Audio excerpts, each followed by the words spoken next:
You're good Knicks fans. Welcome to episode 40 of Knicks fans Wild and we out here. Knicks beat the Hawks. Recording this after the Knicks beat the Hawks, man. It was a spanking 113-89. Trey Young had King of Broadway on his sneakers. Came into the Mecca trying to disrespect. And we send that man home with a big L. Beat them by 20, man. That was an impressive win by the Knicks, man. And hey, two in a row. Can things start rolling here in New York again? It's been one of the most frustrating seasons in recent memory. But the Knicks, here early in the season, won two in a row, and they beat two conference foes. They beat the Cavs and they beat the Hawks today. So I don't know. We're gonna talk about it. See if the Knicks come back rolling. And of course, I'm with my guy Don Juan, man. What's good, bro? Yo, what a game, man. Talk about the Knicks. Man, what's going on? It's your boy Don Juan here with some good energy. What a day, what a day. We saw Aaron Judge coming back to the Yankees, crazy contract. And then to top it off, at the end of the night, we got the Knicks pulling off a dominant win against the Hawks, man. It was lovely. You saw like Triple M mentioned, Trey Young came over here to the guard to try to disrespect, and that man was on lock all day, man. That was honestly, man, that team get made me so hyped because it seems like we developing a little bit of an identity, right? That we be missing. I mean, it's only been 2 games, but a lot has happened. But man, that was such a good win, man. I can't wait to talk about it. And shit, we had a good weekend of ball, man. Well, besides that one game, but it's been a good weekend of ball for the Knicks. Yeah, man, you could tell when Don Juan is just super energetic. Knicks are winning because when they losing, I feel like I had to send Don Juan some Kleenex tissues because the man might cry over there. But Yeah, yeah, man, bro, it's let's been go rough. right It's been into rough, it. bro. The New York Knicks win against the Hawks, and there's a lot to talk about. There's a lot to compress. Before I say that, man, shout out to Aaron Judge, number 99, staying with the New York Yankees. Yes. Signed that 9 years, 340 milli contract. Shout out to our guy Aaron Judge. But anyway, let's get back to this Knicks game. There's a lot of interesting points here, bro. There's a lot. First of all, we got to start with Julius Randle. What a game by Randle. Talk about 34 points, 17 rebounds, 5 assists. There's a stat. He's the only person in the history of the NBA to have more than 30 points, more than 15 rebounds, and more than 5 assists and zero turnovers. Nobody's ever done that before. Damn. Julius Randle is the first guy. Mitchell Robinson, a beast on the offensive rebounding board, 9 offensive rebounds. I felt like he was getting all boards. Jalen Brunson, he struggled, 2 for 14 for this game, only 8.6 assists. Side, our boy JB was due for an off night. RJ continues to struggle, 4 for 13, 2 of 6 from 3 pointers. ESPN reported actually that he's been doing 2 a days with his trainer, who's in New York. Guess I'm working with RJ. So let's see if that finally yields some results. I know Zebo is out here listening. He's not in with us today, but I know Zebo is he's talking smack about RJ probably, and I just hear it in my head. For I just see Zebo's face shaking right here, shaking his head over here on this podcast. But I feel like the play of the game, Don Juan, was Quentin Grimes. I texted my boy Keith earlier today. I said, watch it with Quentin Grimes. He's gonna have a good game. I'm about to whip out the proof because I definitely No, he said that did. he had this best game of the season for sure. He goes off for 23 points, goes 5 of 7 from three, and absolutely great defense on Trey Young all night. Yeah, Quentin him, Grimes played the game him for and me, bro. McBride, they played crazy defense on Trey. Nah, yeah, for sure. But Don Juan, I want to kick it to you now, bro. What are some things you saw today that you really liked? And give me your player of the game. Well, player of the game, I mean, not like you said, it has to be Grimes, bro. Obviously, Randall showed out, but Randall, at the end of the day, like that's a guy that he should be showing out against a team with some injuries at his position that realistically those guys aren't competition to him. Jalen Johnson, he could take Capella, like he was taking everybody. And the three was falling, man. That was really impressive. But like I said, it was Grimes, man. It was his coming out party. It finally seems like he's over that injury. That and it really looks like that summer league play that we saw, that he's really got that bag. I mean, in the summer league, it really looked like it was just men amongst boys, and today that's exactly what it looked like. And I'm at this point, I'm convinced he's just back from injury, plus a little boost of confidence that you know Tibbs been preaching this 9-man rotation, and it seems like the team has locked in with this 9-man rotation. It's almost like it was a tryout. Who's gonna make this 9-man cut? And Grimes really stepped up and was like, you know what? I'm gotta take advantage of this opportunity. And we saw it today. He brought it. If anything, I think he was even doing too much, man, at one point. Like trying to dribble, lost the ball a couple times, but he was impressive all around. I mean, you see the tough moves, you see the spot up threes, like he really got a whole package, man. But there's still one game. Let's see if he could do this continuously because it would be really appreciated for him to do this, on a daily basis.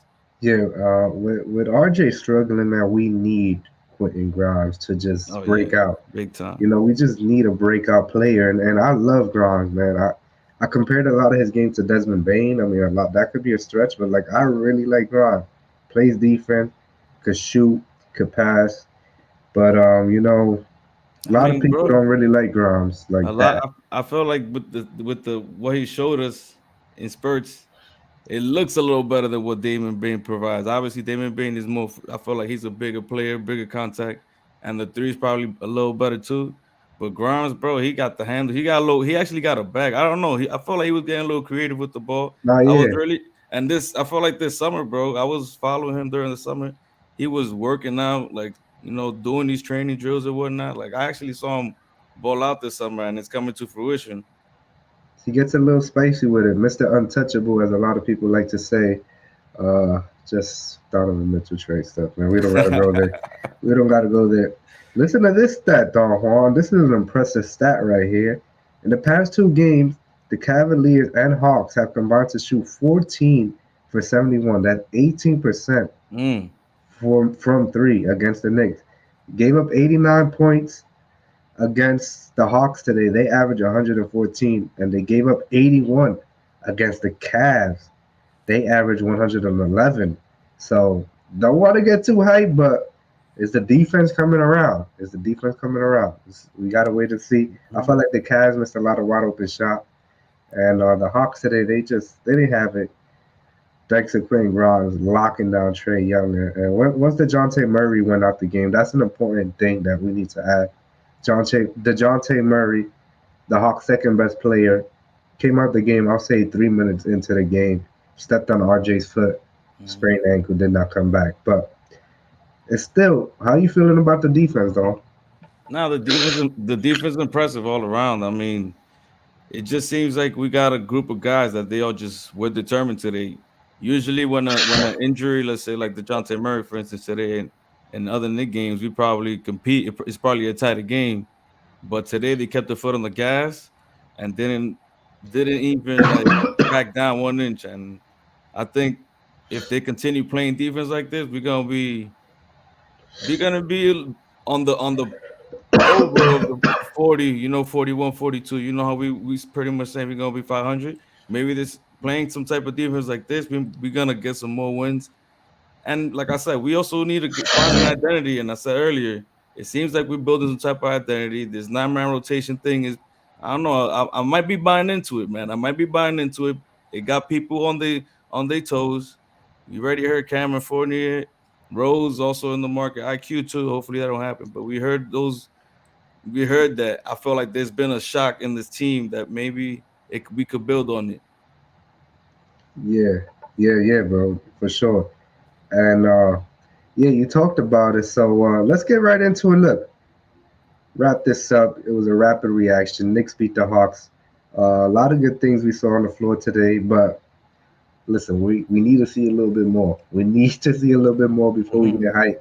We've seen these performances by Julius in the past where he goes off, he goes crazy, and then follows it up with a couple duds. So we need to see it before we That's a really fact, get though. hyped. We're they trying to reel us in, Don Juan. They're trying to reel us in. Is like I said in the beginning of the show, it's been one of the most frustrating seasons so far because you expected more, but they've been playing so mid. Like we knew there was gonna be mid, but wow, this is just like wow, very mid. And we're gonna see more, but it was really, really spicy today. Overall, an overflow of news, an overflow of Knicks news today. Oof, let's unpack. First of all, according to Fred Katz of The Athletic, the Knicks are willing to attach Emmanuel Quickly or Cam Reddish to any Evan Fournier deal if they need to make that trade work. Also, according to Stephon Bond, the New York Post, of the Daily News, excuse me, the Knicks and Cam Reddish representatives are working towards a trade since Cam got knocked out the rotation.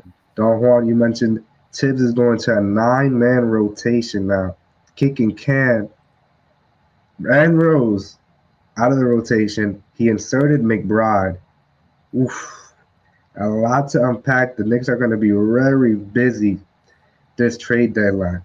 Hmm, I hmm. guess, I guess my first question to you, Don Juan, what do you think about all this? What do you think about all this news, man?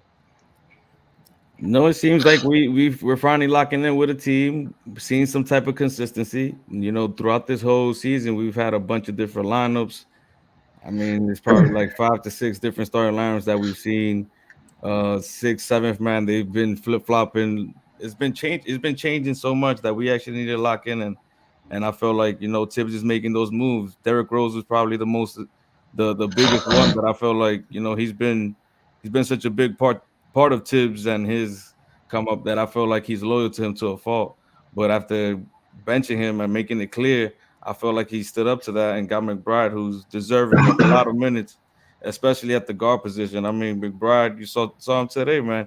He really stepped up and locked down. And if there's a guy we're gonna see there on a daily basis, I feel like we need that energy. We've been struggling a lot defending the perimeter, and if he's gonna bring us that skill and that ability, I mean, today he played 27 minutes. That's a lot of minutes for a guy that's supposed to be, the ninth man essentially.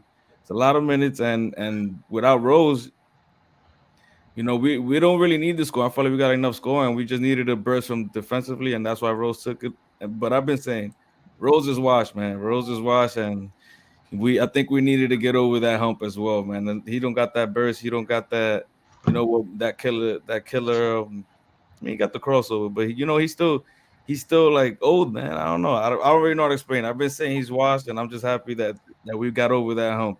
The Yeah, cam I've been stuff, though, saying it the cam for stuff is a little different. yeah. I'm gonna ask for your camp stuff right now, but I've been calling for D Rose to. That's it, man. Shout out to the Hall of Famer. I feel like he should be in the Hall of Fame. That's debatable, but he the youngest MVP ever in the league, helped us get to that fourth seed, helped us make that first round of the playoff, and yeah, he came back to New York and he revitalized himself, man. He played great, but listen, D Rose is not gonna be here later on. When we have a team to build a championship contender, and you don't know with McBride because his defense is so tenacious. He picks up guys 94 feet. I mean, he's just on you from the beginning, from the front court, and his offense has not come around. You mentioned he played 27 minutes today, only took 4 shots, only had 3 points, but did have 6 assists. So I want to see him get a little more aggressive. His three-point shooting has been horrendous. It's been really bad. But in the G League, he be making his three. So it's just really getting into the flow. I think picking the spot. He's a young kid. He's replacing D Rose. I mean, that is not easy to do. You talk about D Rose, the legend, and you just ask, 20 games into the season, like, all right, time for you to go. So he has a lot of adjusting to do. So I like the move. I've been calling for the move. 40-year situation. That's just a sunken cost.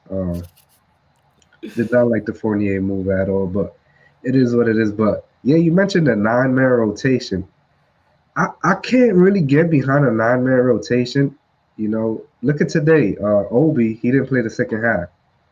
He did not play the second half. So now it brings Tibbs always plays guys a lot of minutes. All the Tibbs plays are usually in the upper echelon of minutes played. But now, Obi gets hurt, and now you're playing 8 guys because you're not throwing Fournier in there, you're not throwing D Rose in there, you're not throwing Cam in there. So now it's like you shrink your your roster, your lineup. So that's a difficult thing to do. And let's see if Obi misses time, because now what do you do? Do you play 8 guys? Because you're talking about it's early in the season. You don't want to just play all these guys 40 minutes and absolutely have them drained by the end of the season. So I don't like that move. I'd rather see a 10-man rotation, especially here early in the year. But hey, the Knicks won 2 in a row. You could call it luck or whatever you want, but they've won 2 in a row. So maybe Tibbs is onto something. But the man, Yeah. the thing of the hour, everybody's just going crazy. You got the Grimes Hive, you got the Cam Hive, and the Cam Hive, they upset. They're tight, because you look at Cam, and he did everything that the Knicks asked him to do. He came into camp in shape, ready to play, and a couple injuries, and he stepped right in. He had a couple big games. You look at that Memphis game, that clutch three that he hit Yeah, stands yeah, that out. was huge. He had a 26-point game. He played great defense. So you look at it, and it's like, why bench him? Like, why would he bench this guy when he's done everything you've asked of him? So it's super weird, this whole situation. But how do you feel about Cam being out the rotation now, Donald? I think in terms of like I see the big picture, man. There's 9 man rotation. I was gonna say too, like with Cam, he's a guy that he has these games that he could be the best man on the floor, and that's the sad part. Like that's not every game. A lot of the times, like you know, because he's gotten opportunities, but Tibbs clearly has him in the doghouse, and it just seems like he's not buying in. Obviously, with contract situation coming up, I think that we got to pull the plug at one day, at one point. He's probably gonna want some money. He's probably better that he goes somewhere else. Cam, at the end of the day, like I was even like apologizing because I was really hard on Cam, and I thought it was his coming out party. I thought he would have some type of similar Grimes like show out, and he did a few times. But at the same time, a lot of his game is like selfish. So I don't think it really helps the team like grow in a sense based on his style of play. Damn, Don Juan coming out with some fire on Cam. Cam Reddish. Look, I'm pretty upset about this Cam Reddish situation. I mentioned it. The Knicks should go 10 deep right now. Cam should be that 10th guy. Like, I don't really agree with the 9-man rotation, because I said that the Knicks are gonna burn their players out. You just can't throw guys out there for 40 minutes. Second of all, what was the plan with Cam Reddish anyway? You traded protected first round pick and Kevin Knox. Okay, Knox, whatever. The pick, who knows if that pick might have been a pick that we could have dangled for Donovan Mitchell. You know what I mean? Yeah, I Uh, mean it was heavily protected. Honestly, if but you but they even look got at the DeJounte trades, Murray. That pick was included in the DeJounte. I don't know. I keep the stumbling. John Tape, yeah, but they had already given up. Not get I can hear you, but they gave up some unprotected picks too. Yeah, no, Like I know, they but the Knicks and were they gave gonna up a have to lot. get the Knicks were gonna have to give up unprotected, but maybe they have another lottery pick in the arsenal, you Yeah, know. And then as soon as we traded for him, we was trying to trade him again. He was heavily involved in last year's trade rumors. he was. He was. Uh, we almost traded him to the Lakers for a pick. So he comes in. Tibbs is like, man, what do you want me to do with this guy? I have already a 10-man rotation. Y'all didn't trade nobody from the rotation. Yeah, bring this kid in who he's not taking, some guys that I've been rocking with the whole year. So you got that situation with Cam. And then this year, like I said earlier, he's done everything you asked of him. He's come in and just played defense, had a couple big scoring games. So it's like to bench him is just super odd and super weird. Listen, and I'm not into Cam high. Like, we talked off air. Shout out to our guy Joshua Clinton. He thinks Cam Reddish is a superstar in the making. I don't believe that. I think he's gonna be a decent player in this league. 14 to 18 points per game, but his motor is not every day. You saw that game against Dallas. I mean, that was just one of the most lackadaisical games I've ever seen from him since he's been here. I mean, it looked like he had a crazy night in New York City and came to play the next day. It looked like he was gone off that Henny or something. He's a young guy, so who knows what he was doing out there? He was in Yeah. New York. So yes, his motor has been questioned. That's been his downfall throughout. And his shooting hasn't been outstanding or whatever the case might be. But I feel like the Knicks could have put him on that 10-man rotation, but it's just an Look, odd bro. situation. Look, bro. I understand. I understand where you're coming from because I would agree. He's probably but he's the best. And if you were to count 10 players, he's definitely in there. But there's a lot of people always complaining. Obi needs more minutes. You know, Cam played a lot of four too. He took up some of his minutes. IQ needs more minutes. Like the guys, there's a lot of guys on the bench that also need minutes. So that's why I don't mind the 9-man rotation. You saw Obi went down. Who came up? Sims came up. And don't get me wrong, it probably took Tibbs a little bit too much because I was looking at the bench. I'm like, he's really not gonna play. No, none of these guys watch. And I thought it would be disrespectful if he asked like Fournier, Reddish, Yeah. like get in there, like so, bro. But he pulled out Sims like that was a last and final call. But I felt like I those felt two like it was guys, a blowout though. Like those calm two down. guys, are gonna be the only guys coming out and blowing. But besides that, bro, the 9-man rotation makes sense for now, bro. I actually don't mind it. The way I saw it, bro, like I But what said about earlier, the burning the guys out? I mean, they're gonna be IQ is just gonna be playing starting minutes. Obi's gonna be playing close to starting minutes. Like that's what we kind of want, maybe not 30, but at least 20. That's what based on the 9-man rotation is gonna be at least like 20 minutes per game. Obi played 8 minutes today. I mean, Yeah, he but he only played got the hurt. first half, but He got hurt. he Let's see was how much he trending played to in the play his playoffs. regular. He was trending to play his regular 16 minutes or 18. So I just uh, think that it just, bro, Cam I think the Cam edition was like, let's see if Tibbs could buy into this new hot toy that we could get him. look, But I RJ still played think that pick, 36 minutes today on a blowout. because they had nobody else to play. Obi got hurt, and this dude, this dude Tibbs was out here like, nah, I'm not gonna play nobody. I'm not gonna play Nah, nobody. I'm gonna Tibbs show be you how we could do, scared, bro. He don't want to what we blow could any do with more a nine leads. minute. But He don't want Brunson played 26. Like so these guys didn't play that much minutes. They could have played more if Tibbs was really. But like I said, Toppin was hurt. Toppin would have played at least 20 today for sure. On a blowout like this, he would have played 20. Ain't no way. But to. even still, I still think that these are minutes that we've been looking for like guys like Obi and IQ, and they're gonna get it. Cam Reddish, bro, he's cool and all, but we gave up essentially this is how I see it. We gave up essentially 2 second round picks and Knox for Cam. That was a thought. Look at the Hornets. If they would have made the playoffs and actually done something, maybe those picks don't convey. But it seems like the Knicks already knew what they were messing with in the Hornets. Yeah, nah, the Hornets are they're trying to lose it. They're in the 1B. They're in the 1B sweepstakes heavy. For That'll real. be fun. The Melo and 1B, woo man, but we're not gonna lust off the bum ass Hornets, man. So let's talk about it.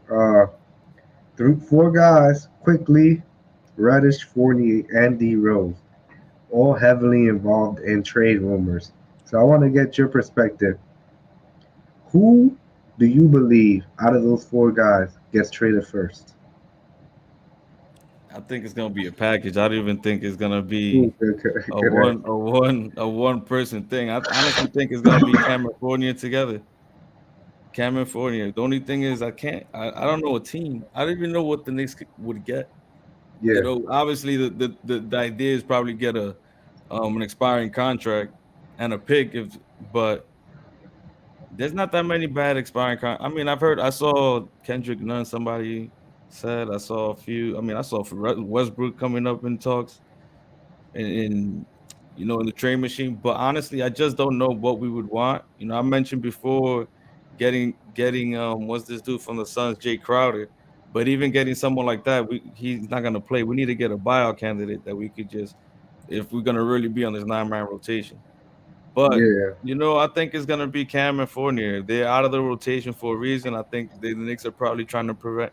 Well, not trying to prevent. I think Tibbs wanted a 9-man rotation, but in playing them, you could hurt their value and risk an injury. So that's another thing that I feel like those guys are just gonna be on the holdout until we could find some new home. We could find those guys a new home.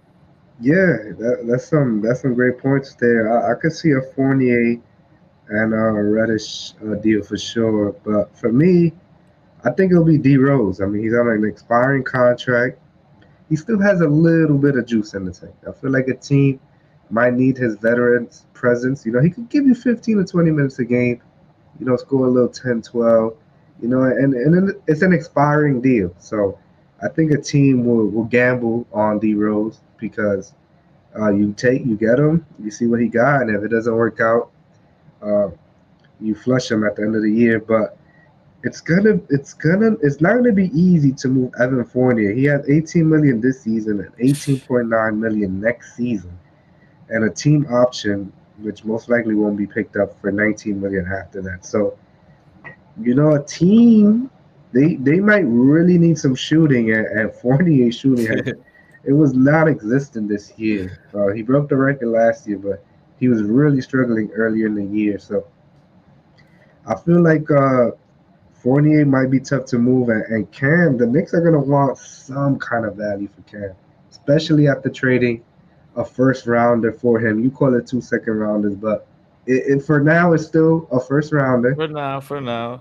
And I feel like they're going to want something for him, and it's going to be hard too because he's a restricted free agent this year. So a team must really like Cam enough to trade something of value to New York. And you look at what the Knicks gave up. They gave up a Kevin Knox and that pick, which any team could have came and taken that. And what has Cam done in this past year to really change the mind? He's still an enigma. He's still a mysterious guy who can turn it on and off as he pleases, and it's weird.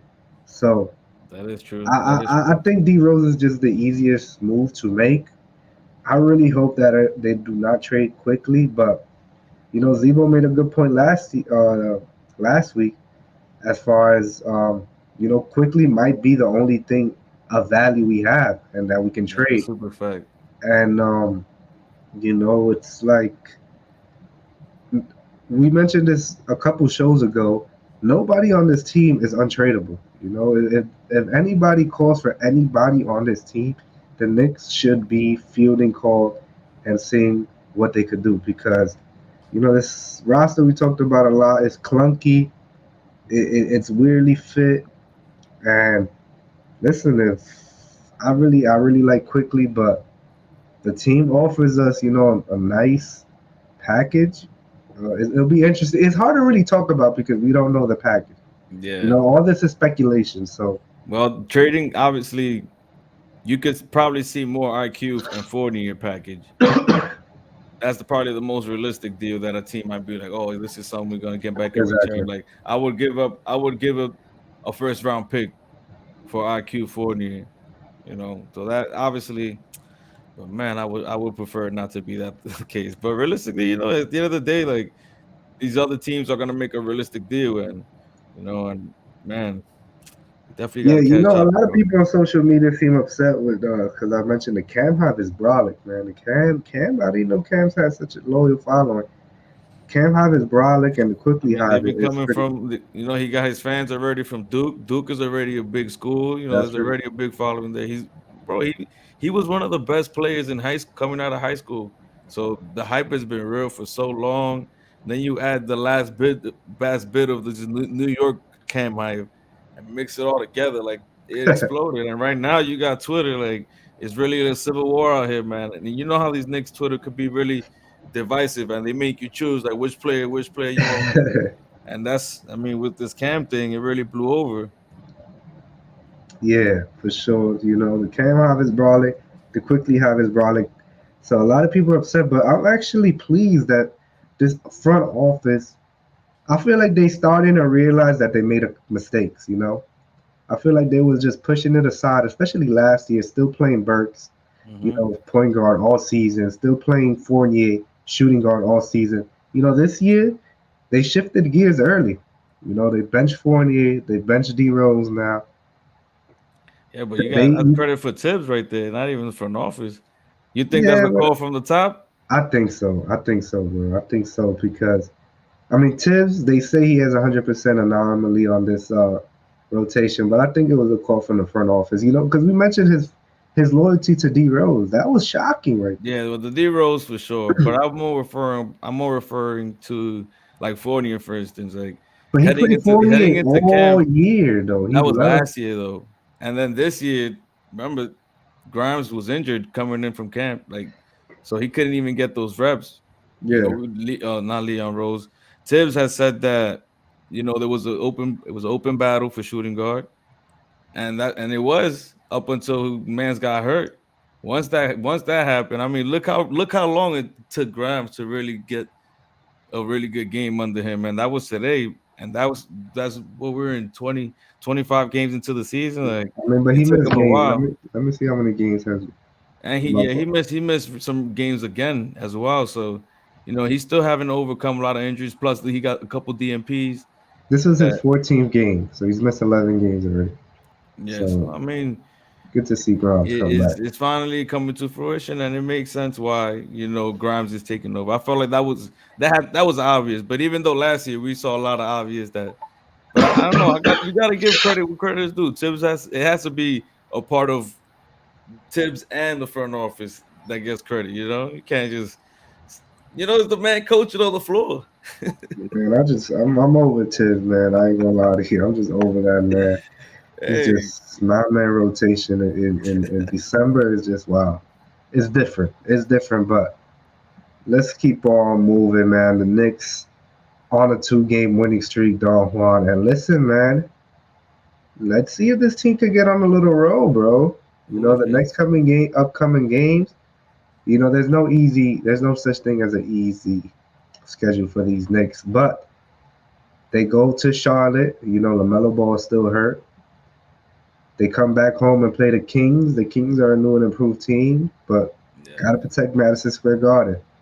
And then they play a back to back, a weird back to back. You rarely see these back to back against Chicago, but they're both in Chicago. So that's pretty different. But the Bulls been struggling heavy this year. So, they have. bro, those are 4 teams against 3 of them against Eastern Conference foes. The Knicks are 12-13 right now. The East is pretty lumped up. Everybody thought the East would be a juggernaut of a of conference, but injuries to the Heat, injuries to Philly, they really just middle of the pack as well. Only Boston, who's up by 30 right now against the Suns. Wow, this team is rolling right. They're the only team that's just heading above everybody. Milwaukee's been playing good. Cleveland's been up and down, but they 16 and win. Brooklyn is coming back. They're getting their things together. But listen, the Knicks are 12-13. They sit at ninth in the conference. How's those 4 games looking, bro? How those 4 games looking for you? 4 games looking nice. I'm not gonna lie. I know you said it's not easy. The end of the day, like these Knicks really put us through a test every every game.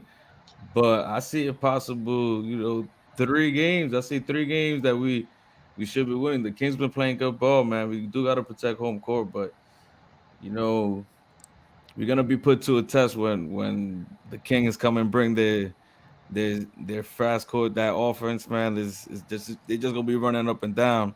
I wonder if there's like this 9 man rotation that I can see where it can become a problem with a team like that, where they're gonna have you running, gunning up and down. It might be tough to defend. You're gonna be huffing and puffing towards the end of that game. But I'm gonna go 3-1. I'm gonna go 3-1. I think that there's Nice. probably gonna be one that we gonna steal, and there's probably one that we gonna let slip. But we gonna go 3-1. Yeah, last week I said we was gonna go 0-3. We went 2-1. So I'm gonna keep my juju going. I'm gonna keep being a depressed Knicks fan, and I'm gonna say 1-3, man. Hopefully they prove me wrong. Hopefully Yo, they prove me wrong. that's It's right. just That's right. I gotta see more. I gotta see more before I'm completely reeled in, man. You was Like you looking can't. good. You was looking good in that Mavs game. I'll tell you Yeah, that. I was like, After that game, man, like, how do you rebound? I can't wait till the next show because I'm gonna rip these guys. And look, man, they won 2 in a row, and now it hasn't been a praise show. We haven't been praising this team, but you mentioned that you got to Not yet. state the Not yet. facts, and the fact Yeah. is they won 2 in a row. A lot of people said it's been boring, but I think it's just agenda-filled narratives going on. And once again, we've said this a lot in this show. We all expected the Knicks to win. 38 to 42 games, and that is exactly the path that they're going. And listen, I'm gonna say this briefly because we could do a whole show on this, but you can want the lottery, you can want the pick. James Dolan just doesn't do this. When have the Knicks really ever rebuilt? Never, and that can be a downfall of the squad. Definitely, that they never really had a good rebuild, and the time they did rebuild, they drafted Porzingis and RJ, two players who we could have a whole show on. But Literally. I was watching Knicks fan TV, and Ian Begley said the Knicks won 37 games last year, and they punted their first round pick, and they got Jalen Brunson. So they was not going to come into this season, excuse me, and think about winning, about tanking.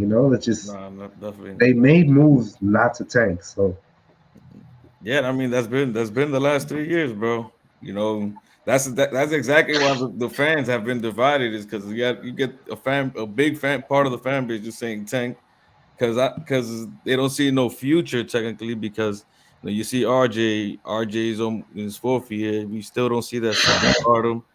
Randall, I mean, those guys that want to tank want to trade Randall. Well, maybe a little more people want to trade Randall in general, but you know, just trying to rebuild and play the young guys. Like, we've heard the same story over and over, but we just can't tank. We already did our rebuild, and we can't go back. Not halfway. This regime is definitely not gonna do that. No, no way, Jose. And what they gonna do is cash out, get the easy signings, which is Jalen Brunson. Make some pitches there. These other guys, their circle of people. Donovan Mitchell was probably the last one of the not the last puzzle, but that piece that would have convinced that would have bought the fan base. Like, we got the guy. Like, okay, that's what you guys were in for, but we still haven't got that guy. So that's why even before we were picking like who the GM was, like we still haven't made the move that defined that defines this regime. But hopefully it comes soon. We got a 9-man yeah, rotation now. We definitely need that's a star. that's a great point, Don Juan. This front office hasn't made their stamp yet. The fourth seed we talk about it was definitely fool's gold. Just a tornado of good things just came the next way. So it is what it is. But this regime has not stamped. They have not made their stamp. So let's see what it is, man. Next, Don Juan, get us up out of here. Well, it's your boy Don Juan in the building, episode 40. Episode 40 coming in with some good energy, man. It's been good. Got the coming off the Hawks win. Like I said before, Yankees got Aaron Judge. Hopefully, this is something that we both the Knicks and the Yankees are looking ahead in the future. Like, look, we about to build with this team, because honestly, I was real hyped with what we about to get with the Yankees and with the Knicks, man. They've been showing some good moves, man. I don't know. We got to give Tibbs the benefit of the doubt right now. 20 games into the season, it's still early. We could flip the script. We might have a little rotation, might have a little thing going, some consistency finally, and we just got to build up on it, man. I'm excited to see what we're gonna get for the team. But it's your boy Don Juan signing out of the Off the Ball Network. You already know. Shout out to my guys out there. Shout out to Mo for his 100th episode that just came out, doing big things, man. Shout out to everybody on OTB. And oh wait, we actually got a little. So Obi Toppin, some news on Obi Toppin. Man, we spoke about he got hurt today. He had an MRI on his right knee. Oh no, he's expected to get a MRI.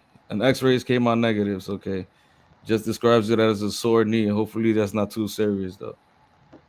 Hopefully not too serious. But hey, Yeah, 9-man hopefully. rotation might have to change and reconsider some words. And one more last thing before we get out of here, we got a Cam Reddish quote. He was made available to the media, and he just said, "Hey, I guess that's how it goes. I got no control over that. I just come to work every day, just like y'all, do my job, and hey, man, it's just the result." Also, he said that he did not request a trade. He was pulled and that he didn't. Yeah, yeah. So he said that he was just pulled out the rotation. He did not request a trade. So Damn, that's man, interesting. it's gonna be interesting, especially if Obi Toppin is due to miss time. Uh, This is the second time that they've said they can't play an 8-man rotation in no, they December. can't. He cannot. So we cannot see that. And Cam play some of the four. So Hmm. maybe he's thrown out there again if Obi misses time. But hopefully Obi feels better, man. We really love Obi Toppin. You already know the vibes, man. Triple M in the building. Thanks for watching. Make sure to like this video. Hit the subscribe, man, for the guys that's out here, all Knicks fans wilding. And let's see. Big week. This is a huge week for the Knicks. Don Juan mentioned that they can go 3-1. They're playing teams that we have to beat. We have to beat the Kings at home. We got to take care of business against the Hornets with no LaMelo Ball. And That's a then we fact. got the Chicago Bulls, a team that struggled all year. So let's see what it is, man. Triple M getting us up out of here, man. Salute, salute, salute.